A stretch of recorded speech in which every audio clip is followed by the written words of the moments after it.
Hello, my name is Prior Chad, and I'm the vicar at St. Augustine's Episcopal Parish in Tempe, Arizona. The following sermon was delivered on February 21st, 2016, which was the second Sunday in Lent. And the lectionary texts for this Sunday included a reading from Genesis 15, in which we witness God making the great covenant with Abram. Next was a lesson from Philippians, in which St. Paul introduces the concept of those who are enemies of the cross of Christ and what that looks like. And finally, our gospel was from the Gospel of Luke, in which we witness Jesus lamenting over the city of Jerusalem, wishing that he could gather Jerusalem's children under his wings as a hen would gather her brood. I hope that this sermon gives you an opportunity for fruitful reflection as you continue on your Lenten journey. Blessings upon you. Let no evil talk come out of my mouth, but only what is useful for building up as there is need, so that my words may give grace to those who hear. In the name of the Holy and Undivided Trinity. Amen.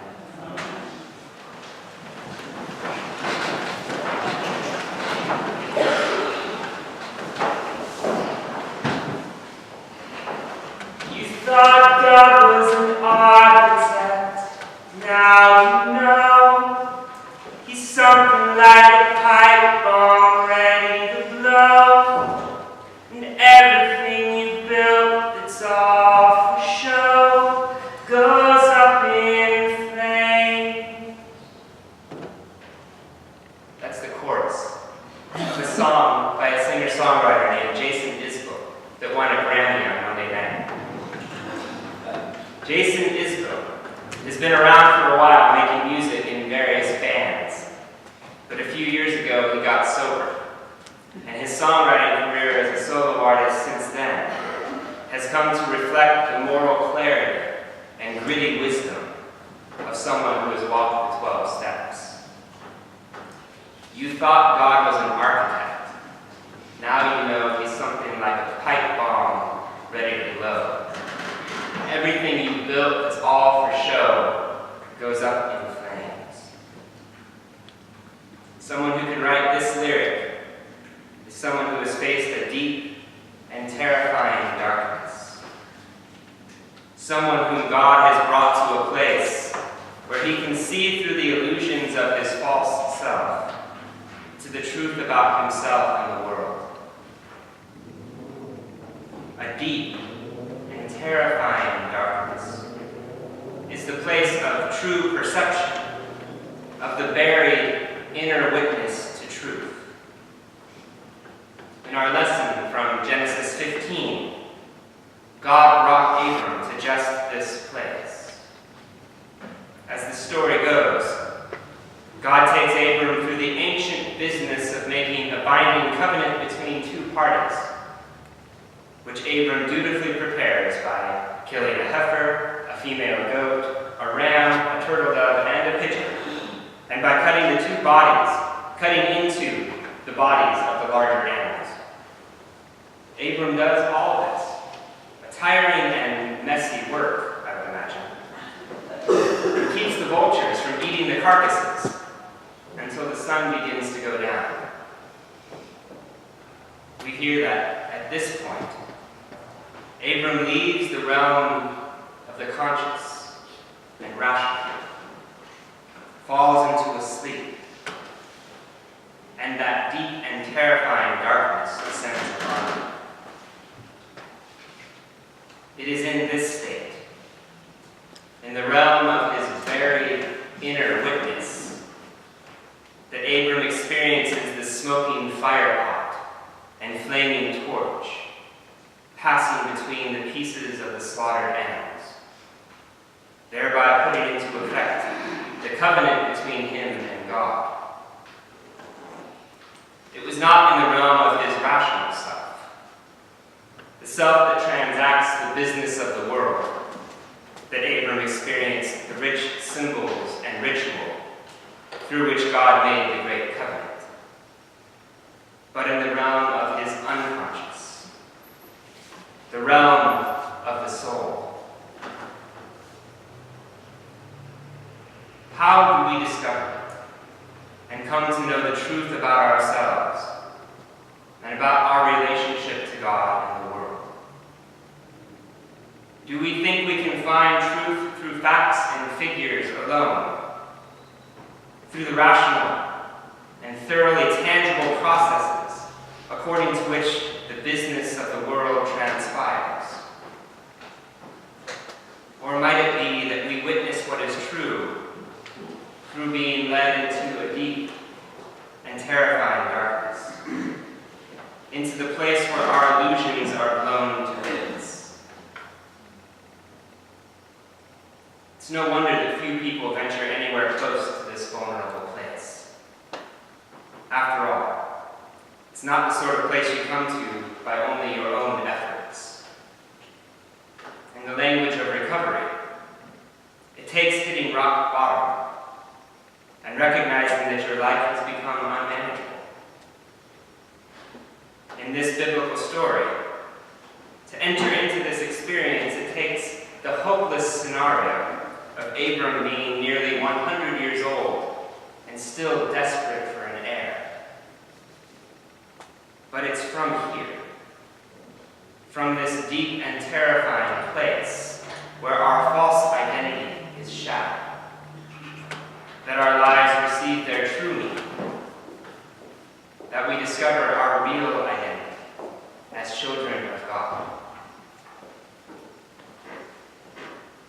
St. Paul, in the passage we heard this morning from Philippians, has a term for those who avoid entering the deep and terrifying darkness, who prefer the illusory life of the ego to the difficult truth about themselves.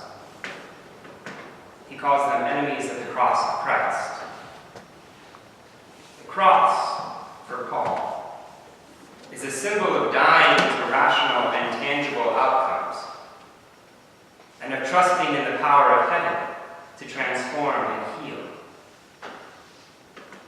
To be an enemy of the cross of Christ is to set one's heart on the business of the world. It is to trust the salvation that comes from everything we've built that's all for show, and not the salvation that comes from our true identity as citizens of the commonwealth of heaven.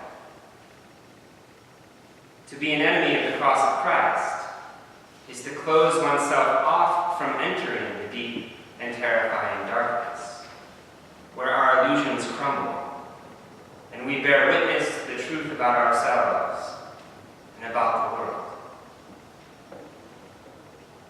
In our gospel today, we can see the figure of Herod and the figure of the city of Jerusalem, each in its own way, representing this concern for worldly affairs, for the constructions of human power, rather than for the realm of God. Jesus calls Herod that fox, an insult that implies a minor predator, a sneaky and deceptive small-time threat.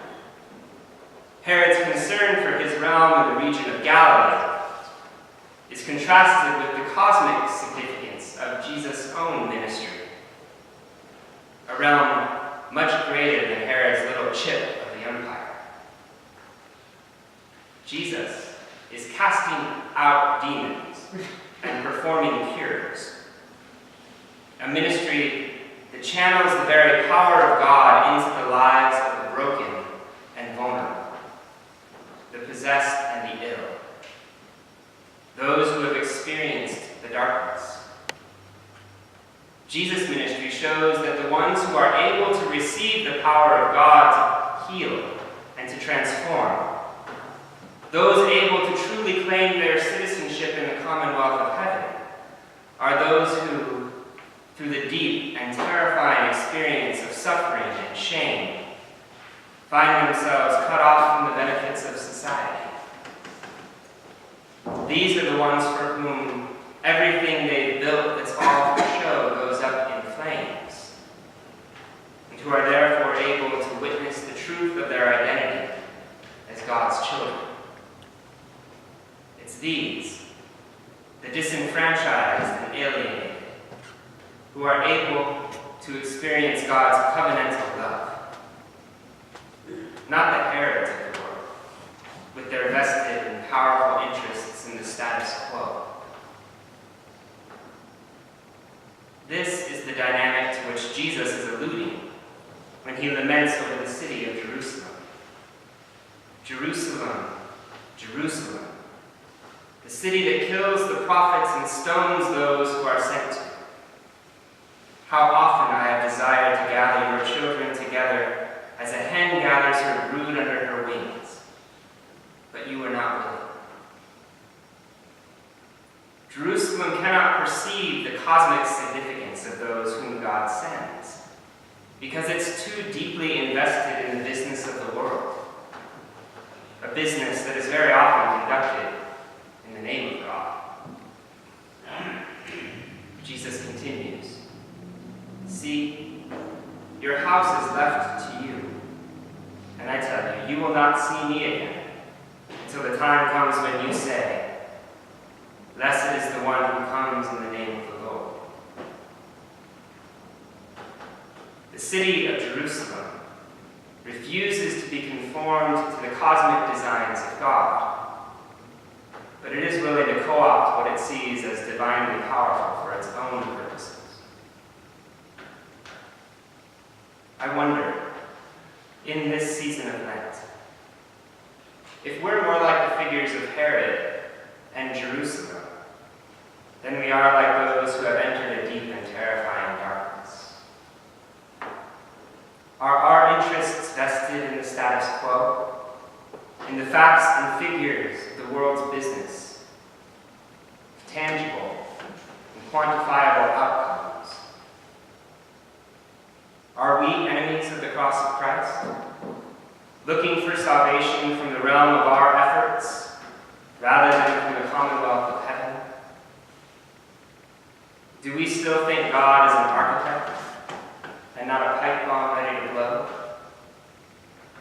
Do we still live in what we've built that's all for show, and refuse to bear witness to the truth that it's bound to go up in flames?